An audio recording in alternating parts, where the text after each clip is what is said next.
Hi everyone, welcome to my channel. ഇന്ന് നമ്മൾ discuss ചെയ്യാൻ പോകുന്നത് ഫിലിപ്പ് കൊളിൻസിൻ്റെ ഒരു സോങ് ആണ്. അനദർ ഡേ ഇൻ പാരഡൈസ് എന്നാണ് അതിൻ്റെ ടൈറ്റിൽ വരുന്നത്. അപ്പോൾ നമുക്ക് ഫസ്റ്റ് ഓതറിനെ പറ്റിയിട്ട് നോക്കാം. ഫിലിപ്പ് കൊളിൻസ് അദ്ദേഹം ഒരു ബ്രിട്ടീഷ് സിംഗറാണ്, സോങ് റൈറ്ററാണ്, ഡ്രമ്മറാണ്, റെക്കോർഡ് പ്രൊഡ്യൂസറാണ്, അതേപോലെ ഒരു ആക്ടർ കൂടിയാണ്. അതുമാത്രമല്ല, ജെനസിസ് എന്ന് പറയുന്ന ബാൻഡിൻ്റെ ലീഡ് സിംഗറാണ് ഫിലിപ്പ് കൊളിൻസ് എന്ന് പറയണത്. പിന്നീട് അദ്ദേഹം ഫേമസ് ആയത് ഒരു സോളോ ആർട്ടിസ്റ്റ് എന്ന നിലയിലാണ് ഫേമസ് ആയത്. അദ്ദേഹത്തിൻ്റെ സോങ്സ് കൂടുതലും സംസാരിക്കുന്നത് റിയൽ ലൈഫായിട്ടുള്ള ഇഷ്യൂസിനെ കുറിച്ചിട്ടും, അതായത് നമ്മളെ നിത്യജീവിതത്തിൽ വരുന്ന പ്രശ്നങ്ങളും ഇമോഷൻസിനെ കുറിച്ചിട്ടൊക്കെയാണ് കൂടുതലായിട്ട് ആളുടെ സോങ്സ് ഡീൽ ചെയ്യുന്നത്.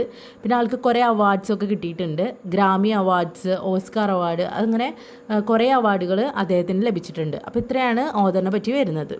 പിന്നെ ഈ സോങ്ങിനെ പറ്റി പറയാനാണെങ്കിൽ ഇത് റിലീസ് ചെയ്തിട്ടുള്ളത് 1989 ബട്ട് സീരിയസ്ലി എന്ന് പറയുന്ന ഒരു ആൽബത്തിൻ്റെ ഭാഗമായിട്ടാണ് ഇത് റിലീസ് ചെയ്തിട്ടുള്ളത്.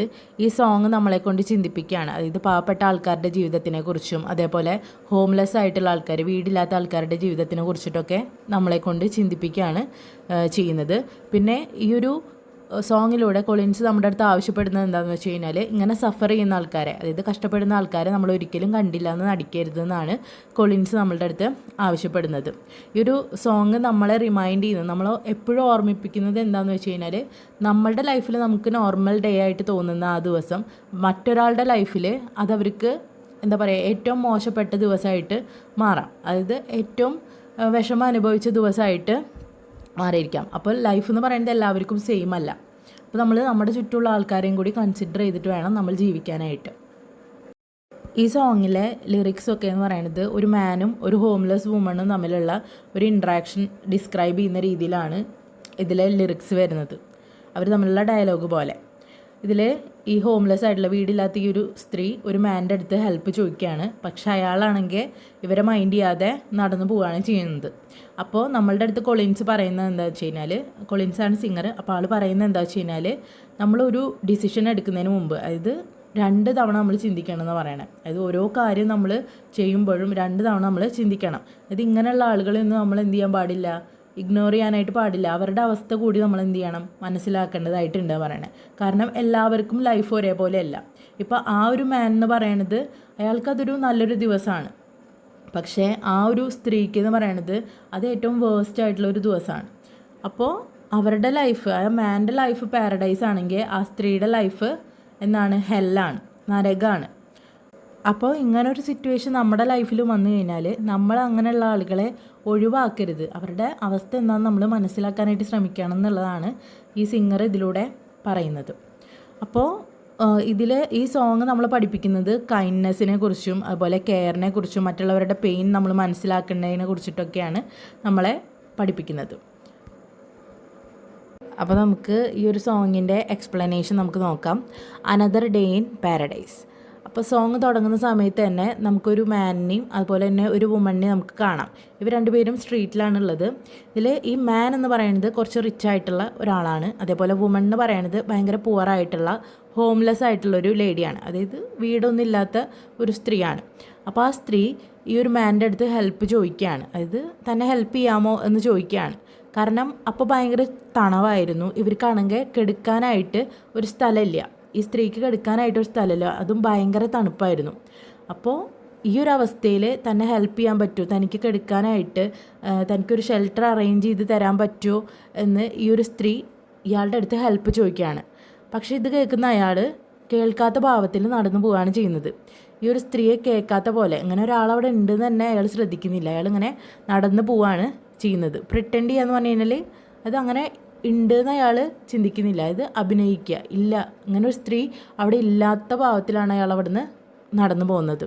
അങ്ങനെ ഇയാൾ ആ ഒരു സ്ട്രീറ്റ് ക്രോസ് ചെയ്യുന്ന സമയത്ത് അയാൾ വിസിലടിച്ചിട്ടാണ് അവിടെ ക്രോസ് ചെയ്യുന്നത്. കാരണം എന്താ, ഇയാളാകെ എംബാരസ്ഡ് ആയിട്ടാണ് അപ്പോൾ ഉണ്ടായിരുന്നത്. കാരണം ഇയാൾക്ക് ആകെ നാണക്കേടാണ്. എംബാരസ്ഡ് പറഞ്ഞാൽ നാണക്കേടാണ് ഫീൽ ചെയ്തിരുന്നത്. ആ ഒരു സ്ത്രീയുടെ അടുത്ത് സംസാരിക്കേണ്ടി വന്നതിലും അവരുടെ അടുത്ത് നിൽക്കേണ്ടി വന്നതിലുള്ള ആ ഒരു നാണക്കേട്. കാരണം ഇയാളുടെ ലൈഫിൻ്റെ ആ ഒരു സിറ്റുവേഷൻ വേറെയാണ്, അവരുടെ വേറെയാണ്. ഇയാൾ കംഫർട്ടബിൾ ആയിട്ടുള്ള ഒരു ലൈഫ് ലീഡ് ചെയ്യുന്ന ഒരു മാനാണ്. ആ ഒരു സ്ത്രീ ആണെങ്കിൽ ഭയങ്കര പുവറായിട്ടുള്ള ഒരു സ്ത്രീയാണ് വരുന്നത്. അപ്പോൾ അതിൽ അവരുടെ അടുത്ത് നിൽക്കുമ്പോൾ പോലും അയാൾക്ക് എന്താണ് ആ ഒരു നാണക്കേടാണ് ഫീൽ ചെയ്യുന്നത്. അല്ലാതെ അവരെ ഹെൽപ്പ് ചെയ്യാനുള്ള ഒരു മൈൻഡല്ല അയാൾക്കുള്ളത്. അടുത്ത ലൈൻസ് കുറച്ച് ഇമ്പോർട്ടൻ്റ് ആയിട്ടുള്ള ലൈൻസാണ്.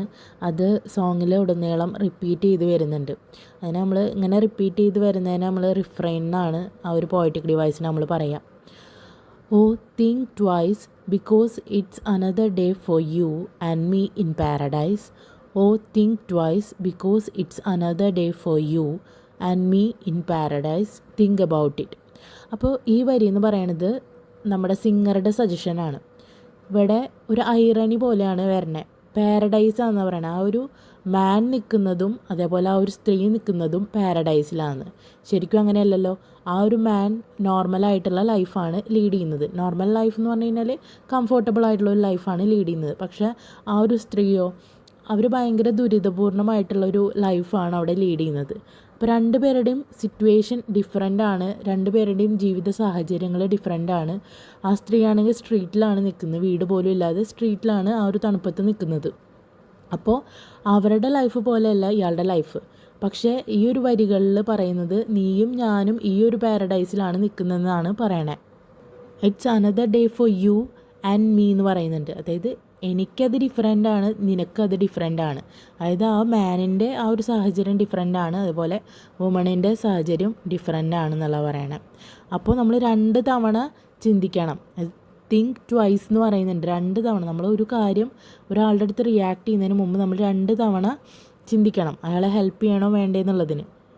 പക്ഷേ ഇവിടെ ആ മാൻ അവരെ ഹെൽപ്പ് ചെയ്യുന്നില്ല, അവരെ കേട്ട ഭാവം പോലും നടിക്കുന്നില്ല. അപ്പോൾ നമ്മളുടെ അടുത്ത് സിംഗർ പറയുന്നത് എന്താണെന്ന് വെച്ച് കഴിഞ്ഞാൽ നമ്മൾ ബാക്കിയുള്ളവരുടെ സിറ്റുവേഷൻ, അതായത് നമുക്ക് ചുറ്റുമുള്ള ആൾക്കാരുടെ സിറ്റുവേഷൻ കൂടി നമ്മൾ മനസ്സിലാക്കിയിട്ട് വേണം നമ്മൾ ഓരോ കാര്യങ്ങളും ചെയ്യാനായിട്ട്. അതായത് നമ്മളെക്കൊണ്ട് പറ്റുന്ന രീതിയിൽ നമ്മൾ ബാക്കിയുള്ളവരെ ഹെൽപ്പ് ചെയ്യണം. അവരുടെ സഫറിങ്സ് കാണുമ്പോൾ നമ്മളത് കണ്ടില്ല എന്ന് നടിച്ചിട്ട് നമ്മൾ പോകാനായിട്ട് പാടില്ല എന്നുള്ളതാണ് ആ ഒരു മെസ്സേജാണ് സിംഗർ ആ വരികളിലൂടെ തരാനായിട്ട് ഉദ്ദേശിക്കുന്നത്. അതിങ്ങനെ ആ ഒരു മെസ്സേജ് എടുത്ത് കാണിക്കുന്നതിന് വേണ്ടിയിട്ടാണ് ഈ വരി ഇങ്ങനെ റിപ്പീറ്റ് ചെയ്തിട്ട് ഈ ഒരു സോങ്ങിലുടനീളം ഉള്ളത്. അപ്പോൾ ഈ ഒരു പോയറ്റിക് ഡിവൈസ് നമ്മൾ പറയാം റിഫ്രെയിൻ എന്നാണ് പറയുക. ഇങ്ങനെ വരികൾ റിപ്പീറ്റ് ചെയ്യുന്നതിനെയാണ് നമ്മൾ റിഫ്രെയിൻ എന്ന് നമ്മൾ പറയണത്. അപ്പോൾ ഈ വരിയിൽ പറയണത് എന്താണെന്ന് വെച്ച് കഴിഞ്ഞാൽ 2 പേരും, അതായത് ആ മാനിൻ്റെയും അതേപോലെ വുമണിൻ്റെയും 2 പേരുടെയും ജീവിത സാഹചര്യം ഡിഫറെൻ്റ് ആയിട്ടുള്ളതാണ്. പക്ഷെ 2 പേരും നിൽക്കുന്നത് ഒരേ പാരഡൈസിലാണെന്ന് പറയണത്. ഒരേ പാരഡൈസ് എന്ന് പറഞ്ഞാൽ എന്താ, സ്വർഗത്തിലാണെന്ന് പറയണത്. പക്ഷെ അങ്ങനെയല്ല. ആ ഒരു ഒറിജിനൽ മീനിങ്ങിൻ്റെ കോൺട്രാസ്റ്റ് ആയിട്ടാണ് ഇവിടെ പോയിട്ട് ഉദ്ദേശിച്ചിട്ടുള്ളത്. ആ മാനിനത് പാരഡൈസാണ്, സ്വർഗ്ഗമാണ്. പക്ഷെ ആ വുമണിനെ സംബന്ധിച്ചിടത്തോളം ആ ഒരു അവരിപ്പോൾ നിൽക്കുന്ന ആ ഒരു സിറ്റുവേഷൻ എന്ന് പറയുന്നത് എന്താണ്, ഹെല്ലാണ്. ഒരു നരക തുല്യമായിട്ടുള്ളൊരു സിറ്റുവേഷനിലാണ് അവർ നിൽക്കുന്നത്. അപ്പോൾ ഇവിടെ ശരിക്കും ഒരു ഐറണി പോലെയാണ് അത് വരണേ. അങ്ങനെ അടുത്ത ലൈനിൽ നമ്മൾ കാണുന്നത് എന്താ വെച്ച് കഴിഞ്ഞാൽ ഈ സ്ത്രീ പിന്നെയും ആ ഒരു മാനിനെ ഹെൽപ്പിന് വേണ്ടി വിളിക്കുന്നതാണ്. അപ്പോൾ ഇയാൾ കാണുന്നുണ്ട് ആ ഒരു സ്ത്രീ ഹെൽപ്പിന് വേണ്ടി വിളിക്കുന്നതും കരയുന്നതൊക്കെ ഇയാൾ കാണുന്നുണ്ട്. പക്ഷേ ഇയാൾ അതൊക്കെ കാണാത്ത ഭാവം നടിച്ച് നടക്കുകയാണ് ചെയ്യുന്നത്. ആ സ്ത്രീ ഇപ്പോൾ കരഞ്ഞുകൊണ്ടിരിക്കുകയാണ്. കാരണം അവരുടെ കാലിൻ്റെ അടിയിലൊക്കെ സോൾസ് ഓവർ ഫീറ്റ് എന്ന് പറയുന്നുണ്ട്. സോൾസ് എന്ന് പറയുന്നത് കാലിൻ്റെ അടിഭാഗത്തിനെയാണ്. അടിഭാഗത്തൊക്കെ ബ്ലിസ്റ്റേഴ്സ് വന്നിരിക്കുകയാണ്. ബ്ലിസ്റ്റേഴ്സ് എന്ന് പറഞ്ഞു കഴിഞ്ഞാൽ ഈ കുമിള പോലെ, ഇതിപ്പോൾ പൊള്ളിയാലൊക്കെ ഇങ്ങനെ പൊള്ള പോലെ വരില്ലേ, അതേപോലെ വരുന്നതിനെയാണ് നമ്മൾ ബ്ലിസ്റ്റേഴ്സ് എന്ന് പറയുന്നത്. അങ്ങനെ പൊളം പോലെ വന്നിട്ട് ആകെ നടക്കാൻ പറ്റാത്ത ഒരു അവസ്ഥയിലാണ്. അവർ ട്രൈ ചെയ്യുന്നുണ്ട് നടക്കാനായിട്ട്, പക്ഷെ അങ്ങനെ നടക്കാനായിട്ട് കഴിയാത്തൊരവസ്ഥയിലാണ് ആ ഒരു സ്ത്രീ ഇപ്പോൾ നിൽക്കുന്നത്. അപ്പോൾ അവർ ആ വേദന കൊണ്ട് കരയുകയാണ് ചെയ്യുന്നത്. എന്നിട്ട് പോലും ആ ഒരു മനുഷ്യൻ അവരെ തിരിഞ്ഞു നോക്കുന്നില്ല. പിന്നെ വീണ്ടും നേരത്തെ പറഞ്ഞ ലൈൻസ് റിപ്പീറ്റ് ചെയ്ത് വരികയാണ് ചെയ്യുന്നത്. അപ്പോൾ നേരത്തെ പറഞ്ഞ സെയിം കാര്യങ്ങൾ തന്നെയാണ്. അതൊന്നും കൂടിയും വായനക്കാരിലേക്ക് അല്ലെങ്കിൽ കേൾക്കുന്നവരിലേക്ക് ഒന്നും കൂടിയും അവരിൽ ഉറപ്പിക്കാൻ വേണ്ടിയിട്ടാണ് സിംഗർ അങ്ങനെ പാടുന്നത്. ആ ലൈൻസ് ഇങ്ങനെ റിപ്പീറ്റ് ചെയ്തിട്ട്. അതായത് ഇവിടെ കൊളിൻസ് പറയുന്നത് എന്താണെന്ന് വെച്ച് കഴിഞ്ഞാൽ നമ്മൾ 2 തവണ ചിന്തിച്ചിട്ട് വേണം ഒരു കാര്യം തീരുമാനിക്കാനായിട്ട്. അല്ലാതെ ഒറ്റയടിക്ക് നമ്മൾ ആരും ഇഗ്നോർ ചെയ്യാനായിട്ട് പാടില്ല, ആരും ഒഴിവാക്കാനായിട്ട് നമ്മൾ പാടില്ല.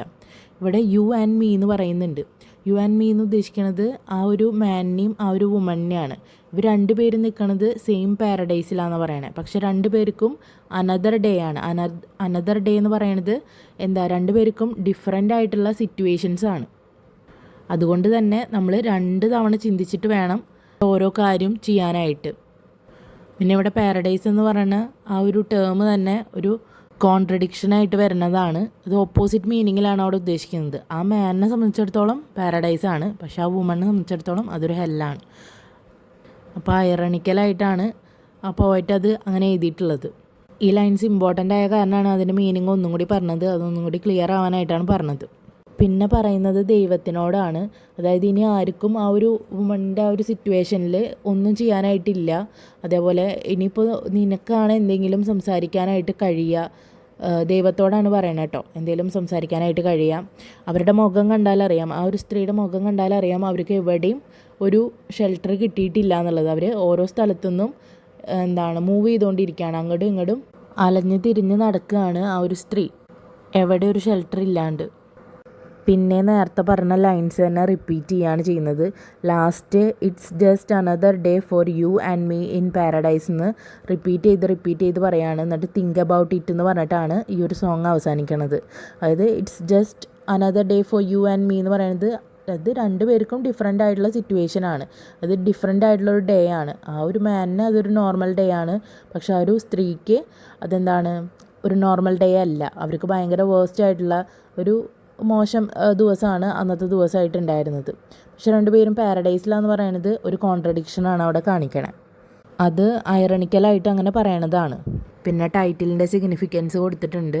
അതിൽ ആ നേരത്തെ റിപ്പീറ്റ് ചെയ്ത് വന്ന ആ ലൈൻസിൻ്റെ അതേ മീനിങ് തന്നെയാണ് അവിടെയും വരുന്നത്. അതിൻ്റെ ഒരു എക്സ്പ്ലനേഷനായിട്ട് വേണമെങ്കിൽ നമുക്കത് എഴുതാം. ഇത് ഒരു ഐറണിക്കായിട്ടുള്ളൊരു രീതിയിലാണ് ആ ഒരു ടൈറ്റിൽ കൊടുത്തിട്ടുള്ളതും ആ ലൈൻസ് റിപ്പീറ്റ് ചെയ്ത് കൊടുത്തിട്ടുള്ളതും.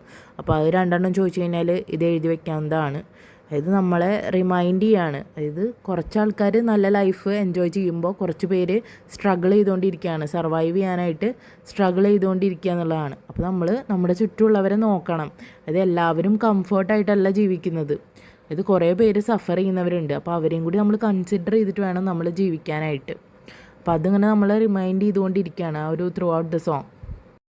പിന്നെ ഇതിലെ മെയിൻ തീംസ് എന്ന് പറയുന്നത് ഹോംലെസ്നെസ്, അതായത് വീടില്ലായ്മ, പിന്നെ സൊസൈറ്റിയുടെ ഇഗ്നോറൻസ്, അതായത് അവഗണന, സൊസൈറ്റി കാണിക്കുന്ന അവഗണന, കമ്പാഷൻ, അതായത് കമ്പാഷൻ എന്ന് പറയുമ്പോൾ നമ്മൾ ഇങ്ങനെയുള്ള ആൾക്കാരോടൊക്കെ കൈൻഡായിട്ടിരിക്കേണ്ടതിൻ്റെ ആ ഒരു ഇമ്പോർട്ടൻസ്, ആ കാര്യങ്ങളൊക്കെ.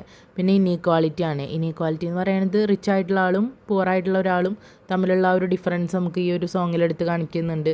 പിന്നെ ഗിൽട്ട് ആൻഡ് റെസ്പോൺസിബിലിറ്റി ആണ്. അതായത് ഈ ഒരു സോങ് ഫുള്ള് കേട്ട് കഴിയുമ്പോൾ നമുക്ക് തന്നെ ഒരു കുറ്റബോധം പോലെയൊക്കെ ഫീൽ ചെയ്യും. അതായത് നമുക്കൊരു ഉത്തരവാദിത്വമൊക്കെ ഉണ്ടാവും. അത് ഇങ്ങനെയുള്ള ആൾക്കാരെ നമ്മൾ ട്രീറ്റ് ചെയ്യുന്ന രീതിയും അതുപോലെ ഇനി അങ്ങോട്ട് എങ്ങനെ ട്രീറ്റ് ചെയ്യണം എന്നുള്ളതിനെ കുറിച്ചിട്ടൊക്കെ നമുക്കൊരു ഉത്തരവാദിത്വം കാര്യങ്ങളൊക്കെ നമുക്ക് വരും.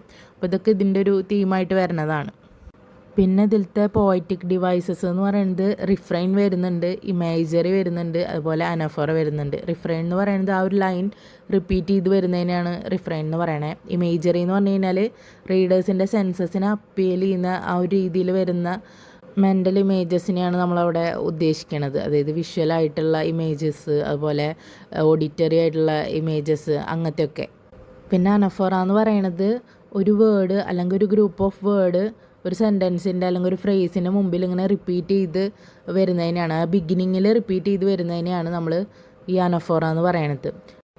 അതായത് പോയത്തിൽ നോക്കുകയാണെങ്കിൽ തിങ്ക് ട്വൈസ് എന്ന് പറയണ ആ ഒരു ഫ്രേസ് റിപ്പീറ്റ് ചെയ്ത് വരുന്നുണ്ട്. അത് അനഫോറയ്ക്ക് എക്സാമ്പിളായിട്ട് നമുക്ക് പറയാം. അപ്പോൾ ഇത്രയൊക്കെയാണ് ഈ ചാപ്റ്ററിൽ വരുന്ന മെയിനായിട്ടുള്ള പോയറ്റിക് ഡിവൈസുകൾ എന്ന് പറയുന്നത്. അപ്പോൾ ഇത്രയൊക്കെയാണ് ഈ ഒരു ചാപ്റ്ററിൽ വരുന്നുള്ളൂ. അപ്പോൾ വീഡിയോ ഇഷ്ടമായെങ്കിൽ എല്ലാവരും ലൈക്ക് ചെയ്യുക, സബ്സ്ക്രൈബ് ചെയ്യുക, മാക്സിമം ഷെയർ ചെയ്യുക, സപ്പോർട്ട് ചെയ്യുക. എന്തെങ്കിലും ഫീഡ്ബാക്കൊക്കെ ഉണ്ടെങ്കിൽ കമൻറ്റ് ബോക്സിൽ പറയുക. അപ്പോൾ അത്രയേ ഉള്ളൂ. അടുത്ത വീഡിയോയിൽ കാണാം. Thank you.